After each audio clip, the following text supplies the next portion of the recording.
আসসালামু আলাইকুম রহমতুল্লাহ। বন্ধুরা, আমরা আজকে আলোচনা করব আমাদের এইচএসসি বাংলা প্রথম পত্রের মানব কল্যাণ প্রবন্ধটি নিয়ে।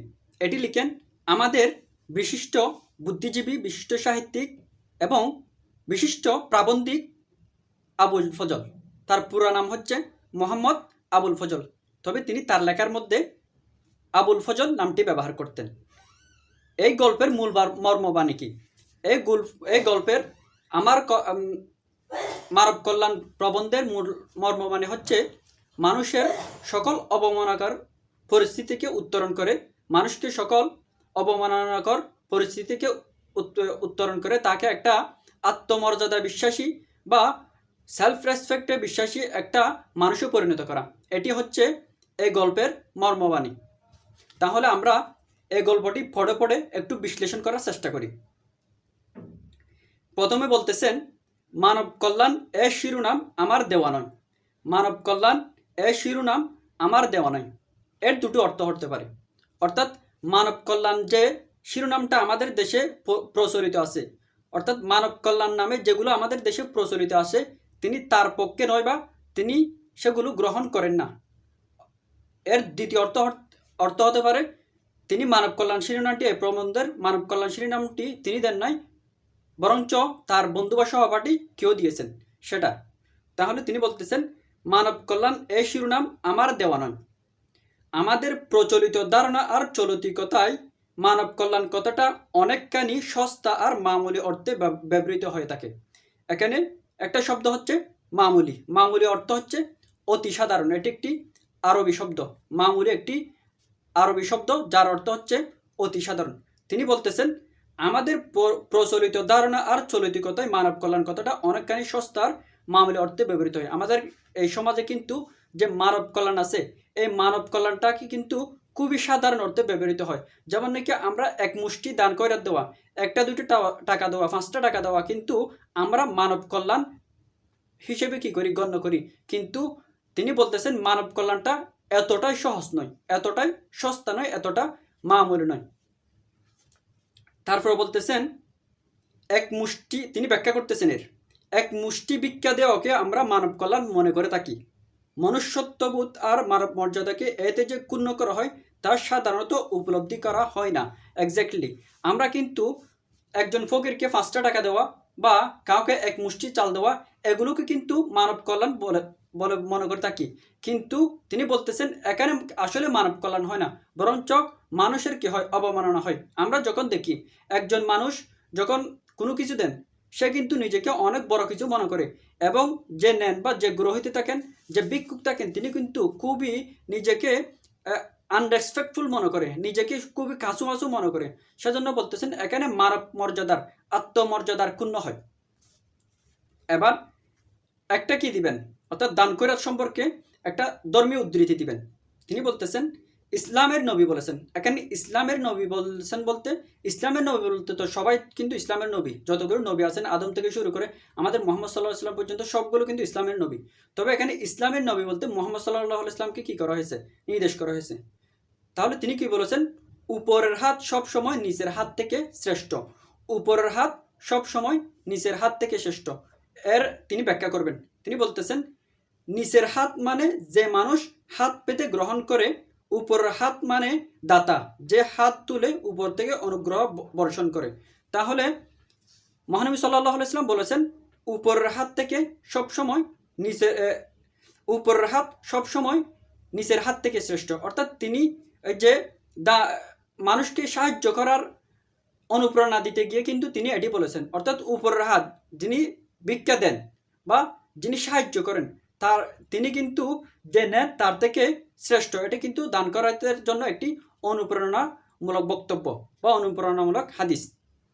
তারপর বলতেছেন দান বা ভিক্ষা গ্রহণকারীর দীনতা আর তার সর্বভাবে কিভাবে প্রতিফলিত হয় তার বিভৎস দৃশ্য কার না নজরে পড়েছে। তাহলে দান বা ভিক্ষা গ্রহণকারীর দীনতা, দীনতা অর্থ হচ্ছে হীনতা, দীনতা অর্থ হচ্ছে হীনতা বা নিজের মধ্যে একটা সংকীর্ণতা বা দুরবস্থা যে একটা ফিল হয়। আমরা কোনো কিছু অন্যজন থেকে অনুগ্রহ নেওয়ার সময় যে হীনম্মন্যতা বা হীনতাটা ফিল হয় সেটাকে দীনতা বলতেছে।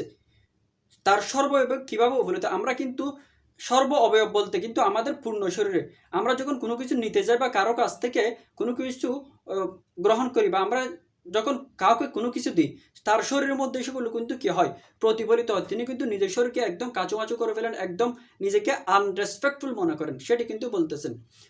তিনি বলতেছেন দান বা ভিক্ষা গ্রহণকারীর দীনতা তার সর্ব অবয়ব কিভাবে প্রতিফলিত হয় তার বিভৎস দৃশ্য কান্নার নজরে পড়ছে।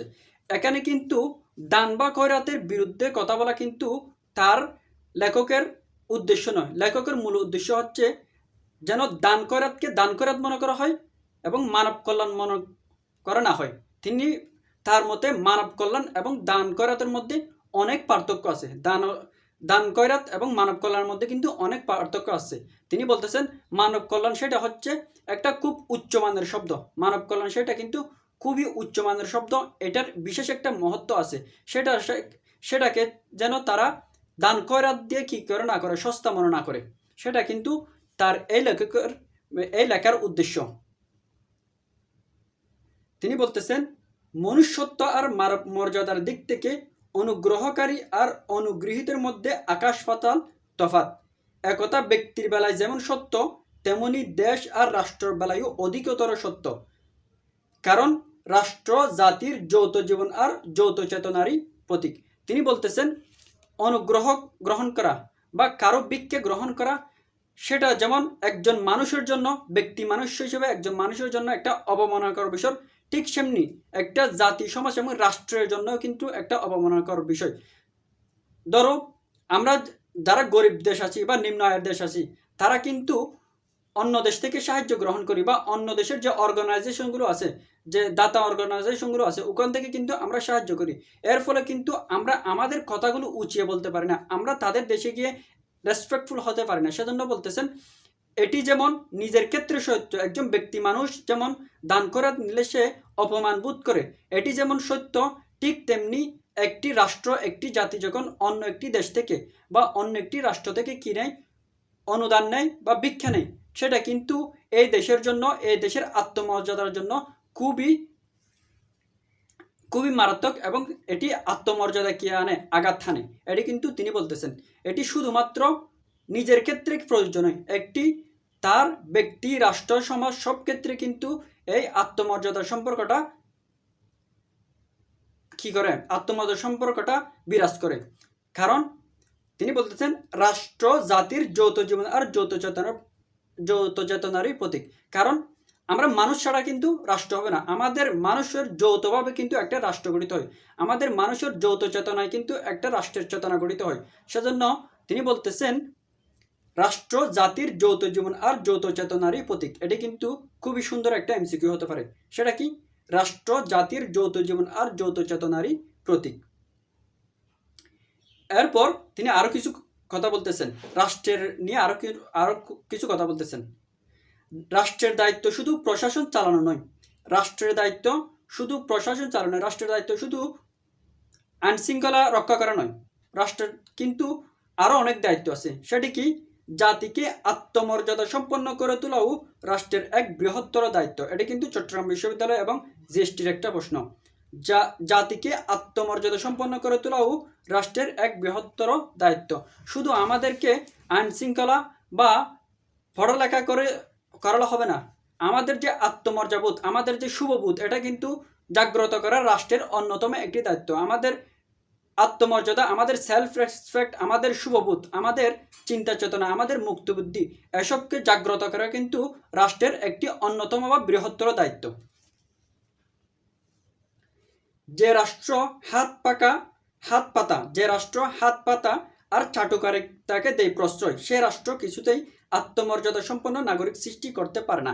এক্স্যাক্টলি এটি কিন্তু লিখেছেন লেখক আমাদের মুক্তিযুদ্ধ পরবর্তী সময় 1972 সালে কিন্তু এটি লিখেছেন, যখন কিন্তু আমরা একটি যুদ্ধ বিধ্বস্ত দেশ হিসেবে কিন্তু আমরা খুবই বিপর্যস্ত ছিলাম, আমরা খুবই কি ছিলাম, গরিব একটা সিচুয়েশনের মধ্যে কি ছিলাম, পুয়ার একটা সিচুয়েশনের মধ্যে বিরাজ করেছিলাম। সেজন্য কিন্তু বিশ্বের বিভিন্ন অঙ্গসংস্থান, বিভিন্ন দাতা সংস্থান কিন্তু আমাদের দেশে এসে কিন্তু তারা তাদের ঘাঁটি স্থাপন করে এবং আমাদেরকে বিভিন্ন সাহায্য অনুদান দেওয়ার চেষ্টা করে। ফলে কিন্তু আমাদের মধ্যে যে একটা দীনতা কাজ করতো, আমাদের যে মধ্যে যে একটা হীনম্মনতা কাজ করতো, সেটি কিন্তু আমরা দেখতে পাই। তার প্রতিবাদের জন্য, তার সমস্যার জন্য কিন্তু তিনি এটি লিখেছেন। তিনি বলতেছেন, শুধুমাত্র যে হাত পাতার চাটুকারিতে প্রচলিত সেই রাষ্ট্র কিছুতে কিন্তু আত্মমর্যাদা সম্পন্ন রাষ্ট্র হতে পারে না। যে রাষ্ট্র হাত পাতা, ব্যক্তি মানুষকে হাত পাতায় প্রশ্রয় দেয়, বা পুরা রাষ্ট্রটাই যখন অন্য রাষ্ট্রের কাছে হাত পাতে, বা অন্য একটা কোনো বড় অর্গানাইজেশন বা কোনো একটা বড় দাতা সংস্থার সাথে কি করে হাত পাতে, বা কোনো একটা অযোগ্য হাত দেখিয়ে নিজের অনুদান গ্রহণ করে, সে কিন্তু আত্মমর্যাদা সম্পন্ন হতে পারে না। ঠিক তেমনি যারা রাষ্ট্রের ভিতর যে চাটুকার আছে, যারা অন্যজনকে তুষামুদি করে, বা অন্যজনকে যে আমরা আসি ভাই আসি বলে ওরকম একটা সিচুয়েশন তৈরি করে, তারা কিন্তু দেশের জন্য মঙ্গল আনতে পারে না, তারা কিন্তু দেশের জন্য আত্মমর্যাদা বয়ে আনতে পারে না। এটি কিন্তু লেখক বোঝাতে চেয়েছেন।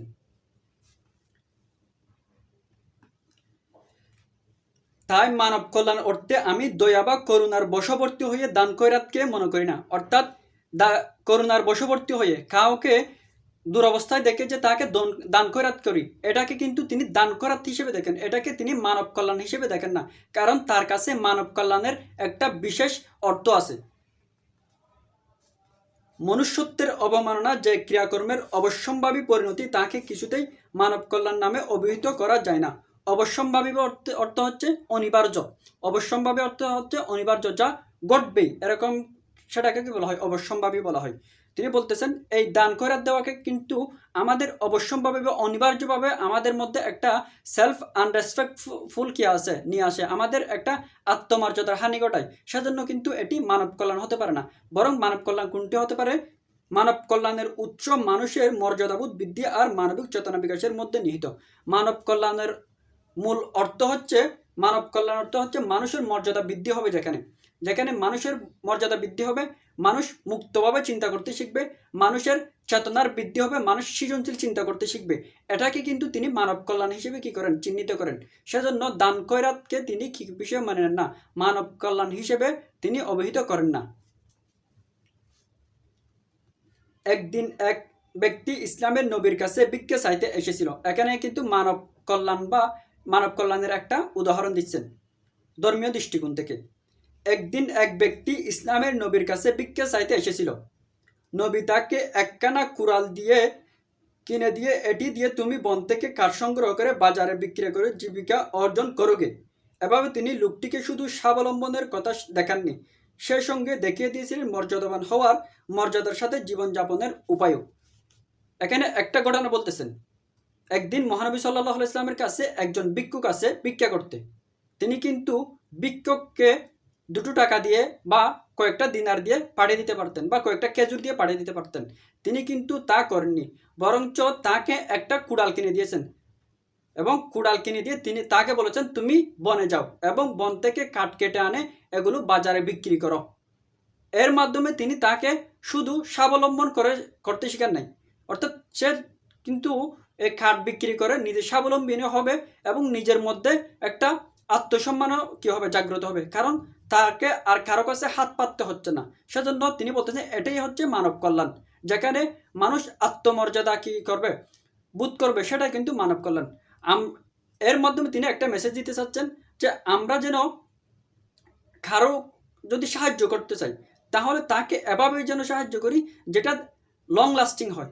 যেমন একজন খুবই দুরবস্থায় বসবাস করছে, বা একজন খুবই গরিব মানুষ ভিক্ষা করে খায়, আমরা তাকে করতে চাচ্ছি, সাহায্য করতে চাচ্ছি, তাহলে কিন্তু আমরা শুধু কয়েক মুষ্টি চাল দিয়ে ওকে তাড়িয়ে দিব তা নয়।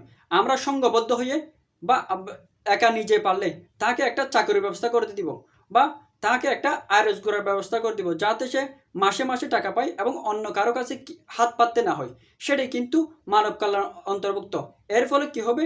এর ফলে সে নিজের তো স্বাবলম্বন হবে, নিজের জীবিকা নিজে তো চালাতে পারবে, কিন্তু এবং সাথে সাথে সে একজন নিজেকে আত্মমর্যাদা সম্পন্ন বলে মনে করবে। কারণ সে নিজের উপার্জন করে নিজে খায়, অন্যের কাছে হাত পাততে হয় না।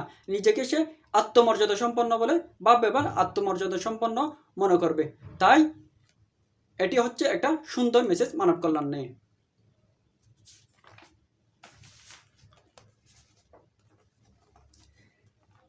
মানুষকে মানুষ হিসেবে এবং মানবিক বৃত্তির বিকাশের পথে বেড়ে উঠতে হবে, আর তার যথাযথ ক্ষেত্র রচনায় মানব কল্যাণের প্রাথমিক সোপান। এখানে সোপান অর্থ হচ্ছে সিঁড়ি, সোপান অর্থ হচ্ছে সিঁড়ি, অর্থাৎ উপরে উঠার যে আরোহণী থাকে এটাকে সোপান বলা হচ্ছে। সেই সোপান রচনায় সমাজ আর রাষ্ট্রের দায়িত্ব, অর্থাৎ একটা ক্ষেত্র তৈরি করে দিতে হবে, একটা পরিবেশ তৈরি করে দিতে হবে যাতে সে আত্মমর্যাদা সম্পন্ন বা স্বাবলম্বী হয়ে উঠতে পারে। সমাজের ক্ষুদ্রতম অঙ্গ বা ইউনিট পরিবার, সে পরিবারকে পালন করতে হয় এ দায়িত্ব, কারণ মানুষের ভবিষ্যৎ জীবনের সূচনা সেখান থেকেই। এটি যেমন রাষ্ট্রের দায়িত্ব একজনকে আত্মমর্যাদা সম্পন্ন করা তোলা, ঠিক সেরকমই একটি পরিবারের দায়িত্ব। ধীরে ধীরে ব্যাপকতর পরিধিতে যখন মানুষের বিচরণ শুরু হয়, তখন সে পরিধিতে সেসব প্রতিটির সঙ্গে তার সংযোগ ঘটে, তার শিক্ষা কিংবা জীবিকা সংক্রান্ত হোক বা, তখন সে দায়িত্ব তার উপর বর্তায়। তবে তা অনেকটাই নির্ভর করে অনুকূল পরিবেশ ও ক্ষেত্র গড়ে তোলার উপর। অর্থাৎ তিনি মানুষ এবং রাষ্ট্র পরিবারকে কিন্তু তিনি বিচ্ছিন্ন বলে মনে করেন না। তিনি মনে করেন আমি রাষ্ট্র না, আমি যদি না হই একটা পরিবার গঠন হবে না, আর একটা পরিবার না হলে একটা জাতি গঠন হবে না, একটা জাতি গঠন না হলে কিন্তু একটা সম্প্রদায় গ্রাম গঠন হবে না, আর একটা যদি গ্রাম গঠন না হয় কিন্তু রাষ্ট্র হবে না। সেজন্য তিনি বলতেছেন এই রাষ্ট্র, সমাজ, মানুষ, পরিবার এগুলো কিন্তু অবিচ্ছেদ্য অংশ। এগুলোকে যদি কি করা হয়, একটার জন্য যদি মানব কল্যাণ করা হয়, তাহলে কিন্তু পুরো জগৎটাই সেনের মতো করে মানব কল্যাণে ভরপুর হবে।